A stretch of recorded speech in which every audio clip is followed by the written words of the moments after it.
I'm favoring Donald Trump, even though I know him. Who would ever think that? That was Bill O'Reilly a couple of hours ago on his show after interviewing Donald Trump. Now, Bill O'Reilly doesn't just know Donald Trump. He is friends with Donald Trump, as he proudly said back when he was trying to get Donald Trump to stop attacking Megyn Kelly. The Kelly Trump story is relevant to me because I'm friends with both of them. In his interview with his friend tonight, Bill O'Reilly told Donald Trump that something Trump tweeted bothered him. When you tweet out a thing, and this bothered me, I got to tell you, you tweeted out that whites killed by blacks, these were statistics you picked up from somewhere, at a rate of 81%. And that's totally wrong.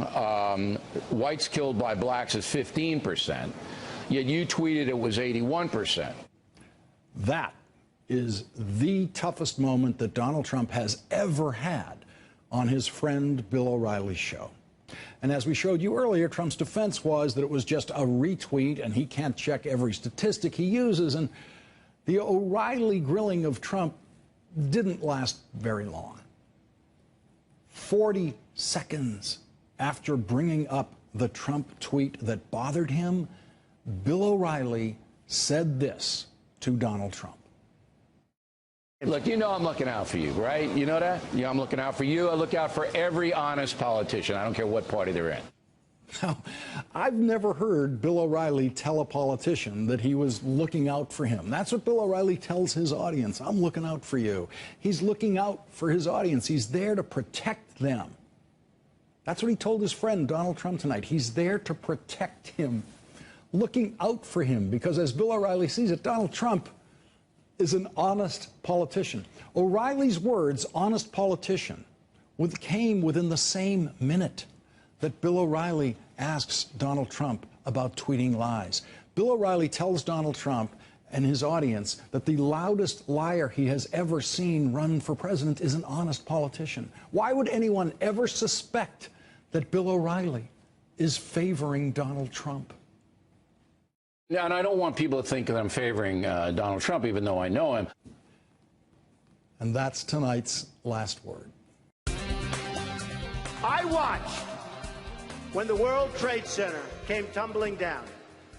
And I watched in Jersey City, New Jersey, where thousands and thousands of people were cheering as that building was coming down.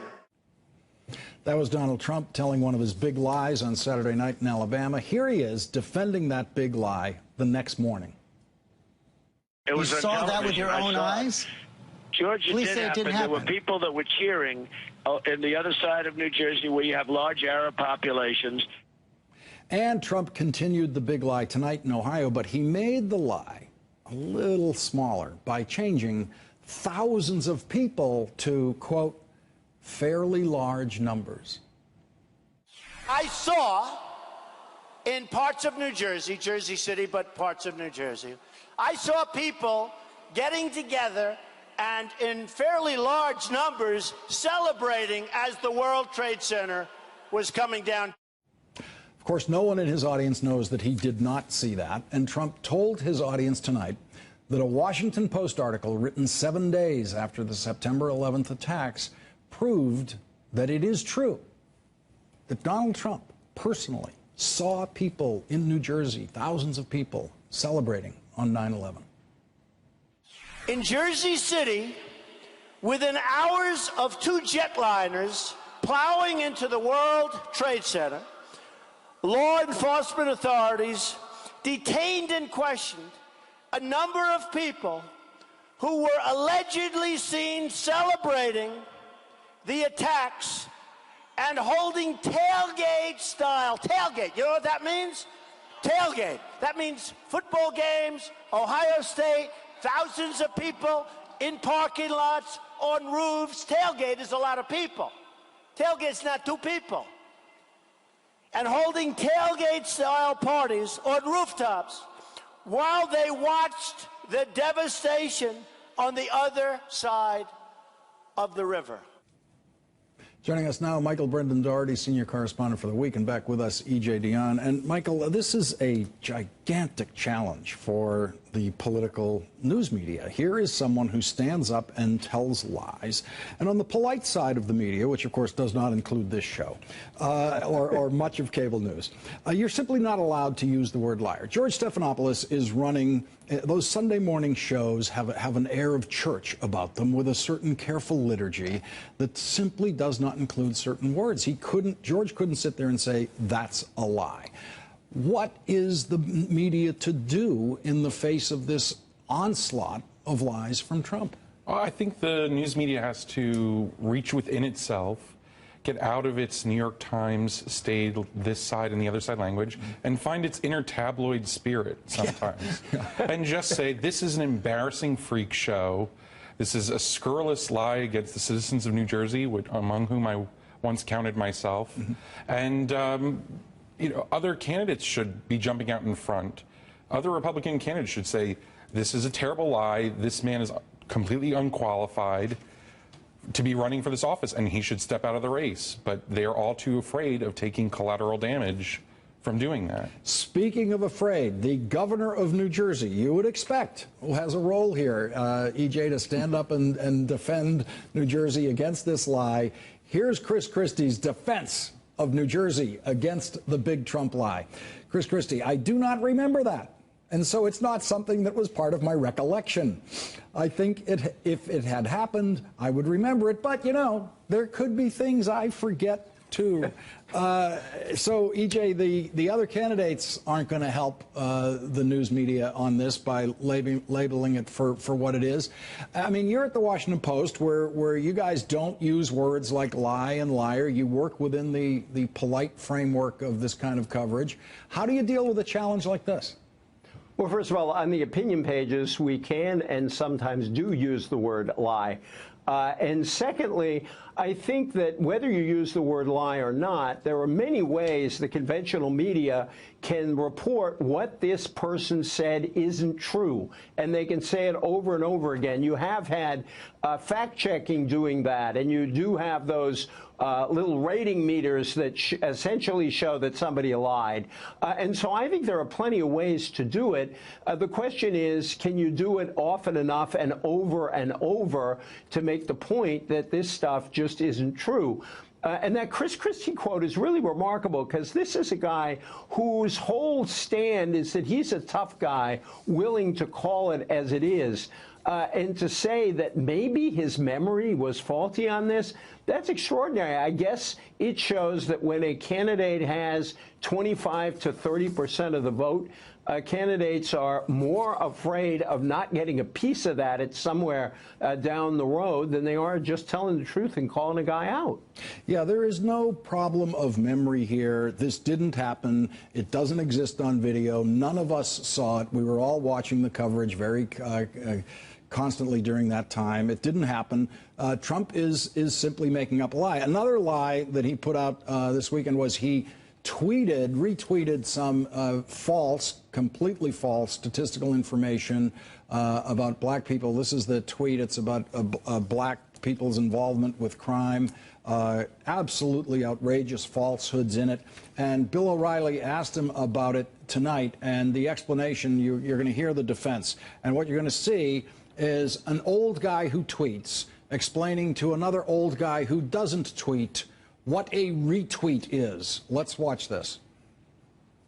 Bill, I didn't tweet. I retweeted somebody that was supposedly an expert. But you don't and it was also a radio show. Why do you want to be in that zone? Hey, Bill, am I going to check every statistic? I get millions and millions of people. You got it. You're a presidential contender. You got to check it. Millions of people. You know what? Fine. But this came out of radio shows and everything else. Oh, come on, all radio it was is shows? A retweet. I didn't say. Excuse me. All it was is a retweet. It wasn't from me.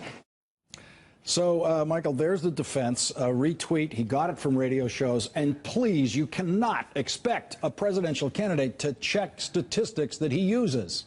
Right. I mean, why even check the targeting systems when you're just pressing the red button next to you either? I mean, there's a level on this where it's not just enough to say these are lies or this is stupid.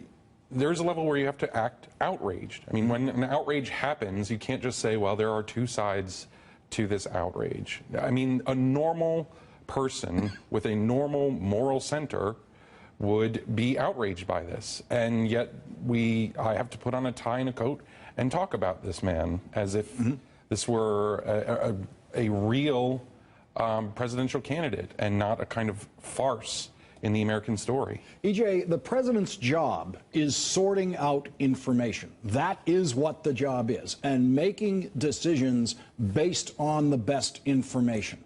This is very revealing of a presidential candidate, that this is how he obtains and sorts out information. Well, I guess it shows what we've come to when I found myself completely agreeing with Bill O'Reilly.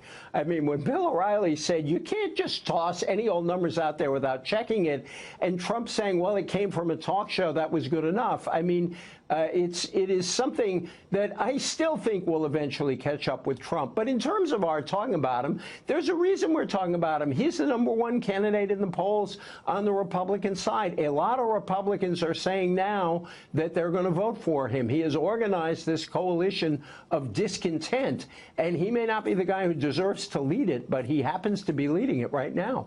Bill O'Reilly did leave the segment tonight, I'm convinced, utterly confused about what a retweet is. I don't think he ever figured that out. In the aftermath of the Paris attacks, a new Washington Post ABC News poll finds that the candidate voters trust most on terrorism is Democratic frontrunner Hillary Clinton. On terrorism, she beats Republican frontrunner Donald Trump 50 to 42%. The Republican candidate who gets closest to Hillary Clinton is the hopeless candidacy of Jeb Bush. Clinton beats Jeb Bush 46 to 43% on terrorism. Last week, when Hillary Clinton revealed her plan for fighting the Islamic State, it turned out to be exactly what President Obama is doing, plus a lot of wishful thinking.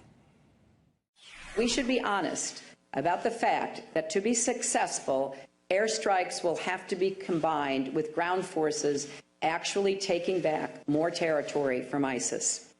Like President Obama, I do not believe that we should again have 100,000 American troops in combat in the Middle East. But we can and should support local and regional ground forces in carrying out this mission. We may have to give our own troops advising and training the Iraqis greater freedom of movement and flexibility, including embedding in local units and helping target airstrikes. We should immediately deploy the Special Operations Force President Obama has already authorized, and be prepared to deploy more as more Syrians get into the fight. We should also work with the coalition and the neighbors to impose no-fly zones that will stop Assad from slaughtering civilians and the opposition from the air. There is no alternative to a political transition that allows Syrians to end Assad's rule. Now, much of this strategy on both sides of the border hinges on the roles of our Arab and Turkish partners, and we must get them to carry their share of the burden with military, intelligence, and financial contributions, as well as using their influence with fighters and tribes in Iraq and Syria. Joining us now, Howard Dean, former governor of Vermont and former chairman of the Democratic National Committee. He's also an MSNBC political analyst. E.J. Dionne is with us, an opinion writer for the Washington Post and MSNBC political analyst. And back with us is Phyllis Bennis. Howard Dean, so ending Assad's rule in Syria, getting Arab and Turkish partners to carry their fair share of the burden. Any chance of those things happening? Eventually, yes. The Kurds. What's the time frame of eventually? Well, the Kurds are ready now. They just need more support and more training. The other thing that she said, which is, I think she said it before, but it's news because she disagrees with the president on this, we do need a no-fly zone in Syria. Had we had one 2 years ago, we probably would have saved 200,000 or 300,000 Syrian lives. You know, the thing that's so impressive about what I just saw was this is a woman who knows what she's talking about, and there is no one on the other side who can present what she just presented, even Jeb Bush. E.J. Dionne, the polls bear out that is the audience reaction. What Howard Dean just said, that is the audience reaction there. She has such a clear and commanding lead over the Republican candidates on this issue. By the way, I just want to point out, as we get into this discussion, for whatever reason, this poll did not pair up Bernie Sanders on terrorism against the Republican candidates. They chose only Hillary Clinton to pair up against the Republican candidates on terrorism. Go ahead, E.J. Well, I think this is not surprising. I think, first of all, Hillary Clinton has a lot of experience compared to virtually all of those other Republican candidates. People factor that into their judgment. And I think she's trying to occupy a kind of political sweet spot between President Obama and the Republicans. She is a shade tougher looking, a shade more hawkish. And I think the country might want that, but it doesn't want, you know, Lindsey Graham at the extreme. At least he's out there saying what he's going to do, 100,000 troops over there. The country doesn't want to go all the way over to where those guys are. And I think the other thing is she took the time to lay out a strategy in the speech, which is essentially a slightly tougher version of what the president is doing, plus a no-fly zone. So I think voters look at that and they say, all things being equal, she sure looks like a more plausible commander-in-chief than these guys do right now, although in fairness, some of those numbers are close. Phyllis Bennis, did you hear, what are the big differences you heard there between Hillary Clinton and President Obama? Well, I think the biggest one is about the no-fly zone, and she's ignoring what her counterpart, the former Secretary of Defense Robert Gates, said when Hillary Clinton was cheerleading for the attack on Libya back in 2011, when the issue was we need a no-fly zone, and his statement to Congress was, let's be clear, a no-fly zone starts with invading Libya. That was in a country where there was almost no functional anti-aircraft system. Syria has a very advanced, a very complex anti-aircraft system. It would mean a full-scale attack, a full-scale assault on Syria, with all of the complications that arise from that. This is not going to work. I agree. Hillary Clinton comes off looking very experienced, very et cetera, but she's wrong. She's wrong to say that a different version of war is somehow going to work. We've used every version of war. We've used massive ground troops, small ground troops, relying on other people's ground troops, no-fly zones, not no-fly zones. None of it has worked against terrorism. There's absolutely no reason to think that it's going to this time around either, whether or not Hillary Clinton looks presidential when she says it. Well, first of all, there's a difference between terrorism and Assad. Absolutely. We need to get rid of Assad.